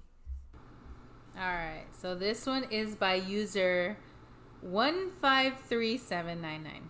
That's it. He's just numbers. Or he, I think, given the story. Okay. I was traveling down south and stopped in a little town that anyone from north going to the south knows, right on the West Virginia / North Carolina state line. Jesus. Yeah, guy is like giving all the states. He's triangulating the location. I was staying at a Ramada there, just outside of the town. It's the typical strip of hotels, motels, and a truck stop right off the freeway. I decided to go stretch my legs and walk behind the motel where there was a big field with the freeway just beyond. I'm like, that's such a man thing to do, because I would never. He's like, I need to have a cigarette, honestly, take a piss, walk in the woods. The sun had just set, so the sky still had that light that makes light-colored things glow a little. Oh, okay. Twilight? Pretty much. I don't know why I went back there, especially alone, but I was standing there. I started feeling uneasy. Then I thought I saw something from out the corner of my eye in the field. I looked hard and could barely make out something white. I knew there were a lot of feral cats and kittens around. I thought it might be that. Just as I started to realize this was a bad idea, the little white thing became big and was moving at speed in my direction. Whoa. I sprinted down the parking lot and towards the office without slowing to look behind me. I knew whatever it was still coming by the looks on the faces of the people unloading their cars to the right as I was running past. Suddenly I heard a scrape, a scream, and a splat. When I turned around, there was a scrawny woman sprawled out on the sidewalk, matted hair with dried and fresh blood on her face. What? She was screeching like a banshee. Someone had tripped her, not knowing what was going on. Long story short, she was in the field after getting dirty with a truck driver in exchange for... Sorry, I don't mean to laugh. It's just my phone auto-corrected. You can already imagine. This says in exchange for math. It means meth. But I can only picture them just doing equations. Oh no. The quadratic formula? The quadratic formula. Sorry, it's just this story is so serious and it's like in exchange for math. God. I'm like, stop. In exchange for meth. Horrible. And yeah, ugh. He punched her a few times and she stabbed him. Whoa. Minor injury because he went back to his rig and drove away, but later turned up at a hospital in North Carolina. Right. I switched to a different hotel for the night, and when I returned home, I took a concealed carry class and got a license and a little buddy, which now goes where I go, especially when I'm standing behind sketchy Appalachian hotels near truck stops in the dark. Yep. Math kills, guys. 10 out of 10. But yeah, basically, there's some crazy people out there too. Mm-hmm. Again, I don't know what their name is. You know what I'm talking about? Yes. The truck. Oh, I'm sure I have Hold to. on. Yeah. Yeah. Google break. Lot lizard. Yes. Thank you. Oh my god. Yeah, the lot lizards be crazy. I knew Jimmy would know that too. And I know, but yeah. Wait, what did you look up? I was so nice about it. Truck stop lady slang. I put trailer yard hookers. We went into very different directions. Did you get the answer still though? Yeah. Okay. I love that it just knows. Google was like, I got you, honey. I was so much more polite about it. I mean, you're talking about the lady who's heard the hooting of an owl about 6 months, so. Jesus Christ, I'm dying. I'm just over here like, oh, truck stop ladies. No. Ladies of leisure. No. We're like ladies of something, yeah. But yeah, lot lizards. She was, because the comments underneath were like, them lot lizards be crazy. Yeah. But I forgot the term. Horrible. Okay, let me see. Okay, another shorty. So this is from Darren Edwards. I like how a lot of people just straight up use their full names on Reddit. Anyways, he says, I was staying with a great uncle for a few weeks in Kentucky. Kentucky. I went down a wrong road and got lost. I drove around and around. Finally, I pull over to ask for directions. The guy was young, but had a smile like Stonehenge. I don't know what that means. Again, another term that I assume, like Stonehenge, the way the rocks are, so like a funky gap-toothed smile. I thought it was a reference to something. I assume it's just like a mouth missing a lot of teeth or something. Let me see. Look it up by all means. I have a good amount of context clues for that, but we shall see. I think if you just Google the term. No, yeah. No? I don't know. Maybe I'm like looking up the wrong thing. I mean, Stonehenge is that thing with the rocks and the... Yeah. Yeah, That's why I'm saying, because the stones are so far apart and funky looking. Yeah. That's what I... Or maybe like this. Just like one of those, just like approachable maybe. I thought it meant like crazy. Yeah, no, I'm not sure. No, that's not happening. Yeah, I have no idea. Either way. I've often thought that my smile looked a little like Stonehenge, with teeth randomly plonked down in no logical order. Yeah, that's exactly what I thought. Yeah.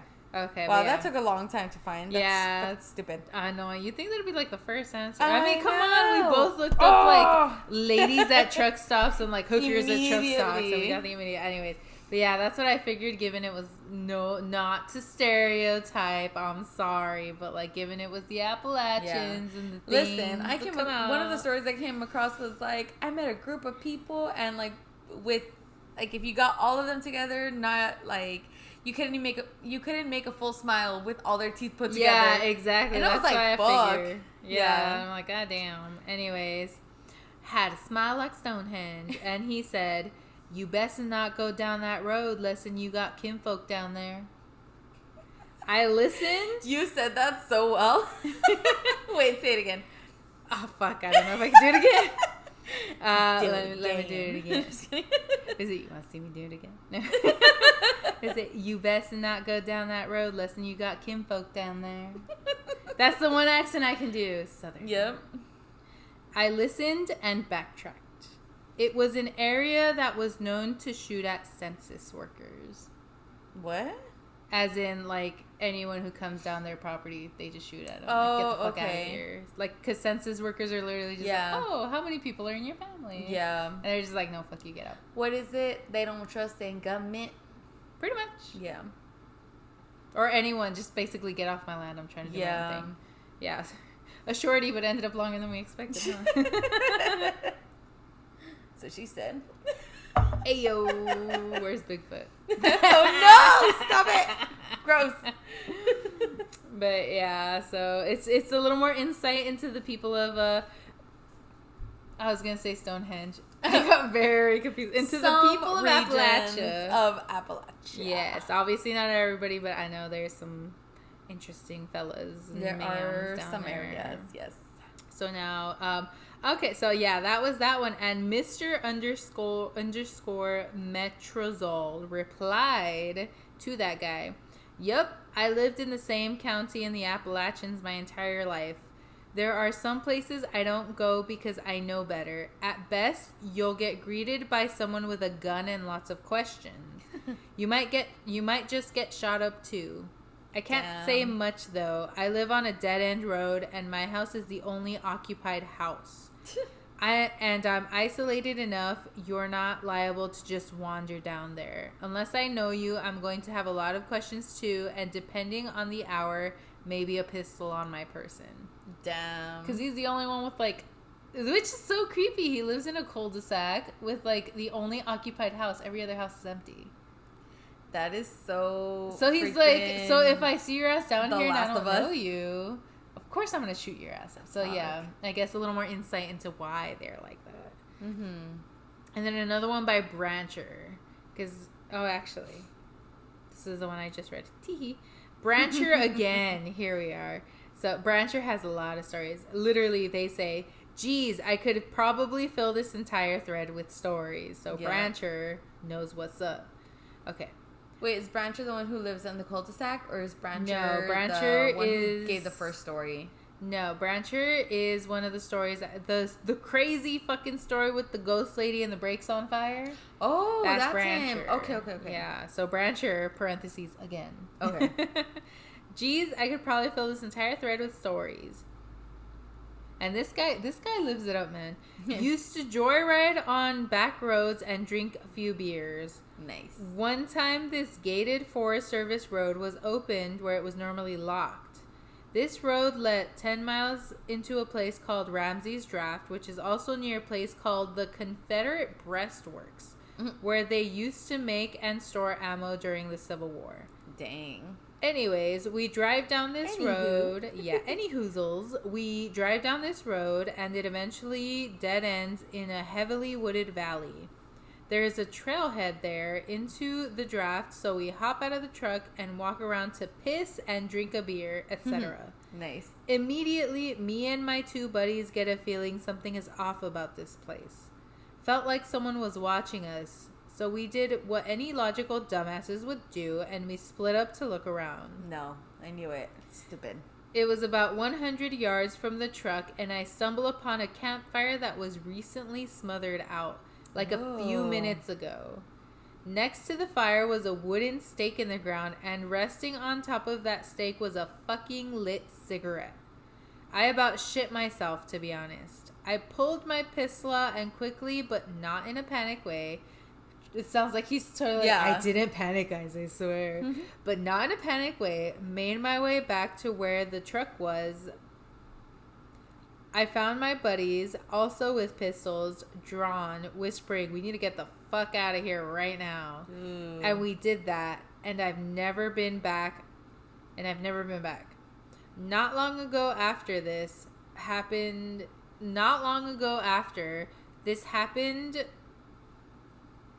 Okay, this writing is just dumb. Okay. Not long after this happened? Not long after this happened, yeah. A man went missing from the Confederate Breastworks and Ramsey's Draft area. Ooh. The story goes he was confronted by some people while hiking and was told never to come back, but for some reason he went back the next day because he left his cell phone or something. Never was seen again. His name was Robert Fitzgerald. We think people were cooking meth back in there, or perhaps Irish travelers were hiding out in the woods as they were recently on the run for crimes in West Virginia around that time. Whoa. I got loads of stories. Those mountains got some weird folks in them. Mm-hmm. And then I got one last story. Okay. By Lindsay1, LNZY1. Again with the ones. Yep. My family moved... He was number one. Honestly. My family moved to the deep south from California and bought a house about an hour outside a medium city. Somewhat rural, now that's a word. Somewhat rural, the rural juror, but not too bad. The first night we spent in the house, my mom awoke to a terrible and strange noise that scared her absolutely shitless. Damn. She had never heard such a sound growing up in Southern California, and she had a difficult time describing it to me the next morning. Her bedroom window looked out over the front porch, and the lights were off, so she didn't see anything. A few nights later, she wakes me up in the middle of the night, and she tells me to come to her room. She hears the noise again.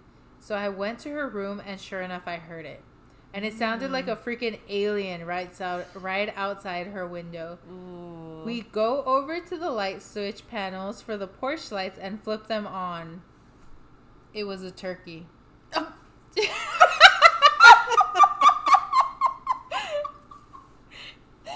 my stories. Bitch. Leave it to the southern ass Californian ass bitch to be like, it's an alien and it's a fucking turkey. You mean she's never heard a little before? Like, what the fuck? Oh, what?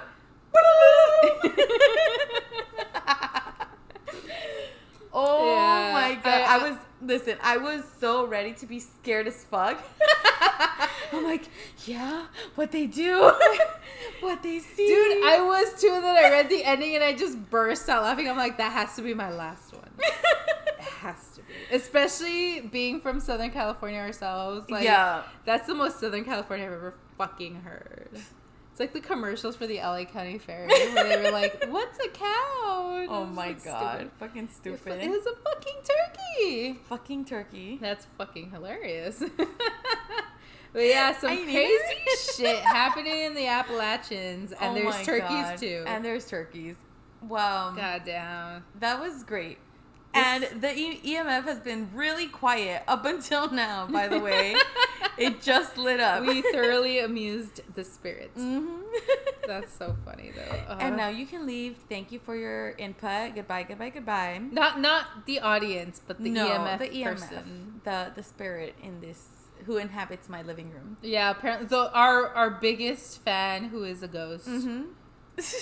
Or a demon or angel or entity or what have you. Friend? I don't know. Foe? The former owner of this place? No, don't say that. Well, what if they are and they're just like here for the entertainment? Like, oh hell yeah. Oh, it's finally. Like that lady? Yeah. Yeah, like, oh shit, there's entertainment? I'm here. Catch me every Wednesday because that's when we record. Oh Lord.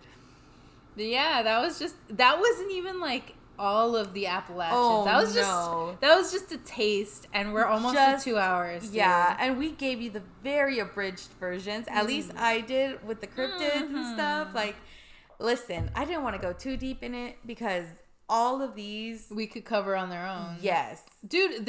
I'm sure there's like a strictly Appalachia podcast somewhere. Oh my god, there has to be. Dude, literally all of those stories are from one Reddit thread. You could imagine there were multiple Reddit threads. There were multiple websites. There were multiple everything. Oh, yeah. Like, we could just keep going and going and going and going. Fucking Wonkas. It's crazy. So, yeah. Fun times. Good times. Spooky ghosts. And spooky turkeys. Spooky turkeys, yes. MacLeodons. You know, the works. What is it? This place has everything. We'll take the lot. We'll take the lot. You best not be around from here. I don't remember what I said. What? What is it? You best not come around here unless you got kinfolk in the area. Yep. Whatever the fuck I said. Yes. Man, that was good. Oh my god. I know you had so many stories. I had so many stories. Mm-hmm. I was considering adding like a little summary of the cryptids and stuff, but I was like, I'll stick to the stories, which is perfect because you covered them all. Yeah. And I'm sure there's more. There's so many more. Dude, all the stories I covered, and I didn't even cover half of the cryptids she mentioned. Yeah. So, like, you could imagine. And then you mentioned some that neither of us, like... Yeah. We're like, wait a minute, what the fuck is that thing? Man. Oy. So fun. So fresh. So great. So funky fresh. What is it? Automatic, hypnotic, supersonic, funky fresh. I'm surprised I remembered it all. Automatic, supersonic. Yeah, but copyrighted, but yes. Okay. Nelly Furtado is gonna sue our asses. I did like 1 second. It's fine. Yeah, true. It don't even count. I added like a whole ass YouTube video in ours last time. The pissed off. Oh my god. Edinburgh lady. Sorry. Edinburgh. Even after that, you still couldn't say it right, bro. I didn't plan that one. Oh shit. Chaos abrupts, bruh. Sorry, Edinburghians. Edinburghians. Scots. The Scots. The Scots. should we move wow. to? We should just move to Scotland. Yes. Visit Appalachia. They don't want us there. Who said? I don't know. If there's anyone, no, we would know if there were Scots listening in, right? We don't have any Scots. Yeah, if y'all want us to come visit, we will. OMG, totes. But they're like, nah, dude. What the fuck? For you to give a shitty pretend accent to it? For you to mispronounce Edinburgh every time. Okay, but that's just me, so. Yeah. You're interesting. Right. But yeah, you mentioned wanting to like visit Appalachia, and I'm just like, because I had read those stories, and I'm like, I don't know how much we would want to, but I mean, I'm sure there's like, we should at least go and do the hike.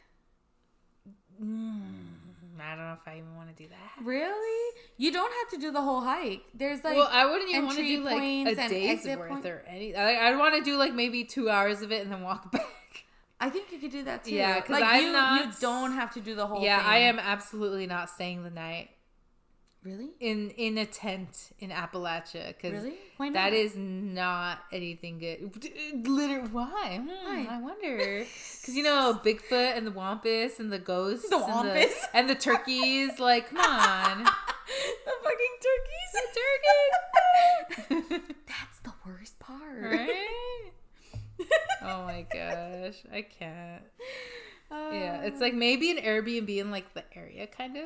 If they even do that. So that we can hear the screech of the... Yeah, apparently... what was it called again? The something... Smoke cat?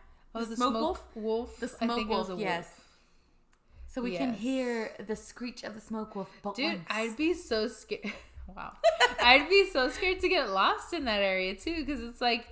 Make one wrong turn, and sometimes, not all the time. Listen, as far as what I've seen on the trail alone, it is very clearly marked. Like it's a very touristy. I'll give it that. Yeah, so it's like I'm sure there's obviously all the creepy stuff and stuff like that, but in broad daylight, everything's marked. Everything's like it's very easy to navigate through. That's why there's so many people still going. Yes. We like to talk shit about like places and mention all the creepy stuff, but we don't always talk about all the good stuff. And this one has this is a world-renowned hiking trail. It's fucking gorgeous. Oh, I'm sure. The whole area. Oh, anywho. So yeah. That was our episode. Yes, Appalachia. Appalachian. Either and or both, I'm sure. Let us know what you think the proper pronunciation is. Appalachia's for tourists. Appalachia's for us kinfolk. I'm kidding. I'm fucking from... I was born in LA. Like, what the fuck? Yeah, kinfolk. But yeah. Hit us up if you've got any spooky stories. Spooky Appalachia stories. Make sure to send California them in stories. so that you can hear your story. Paranormal Plunge at gmail.com. Paranormal Plunge Pod everywhere else. Woo! Woo! We'll see you next time.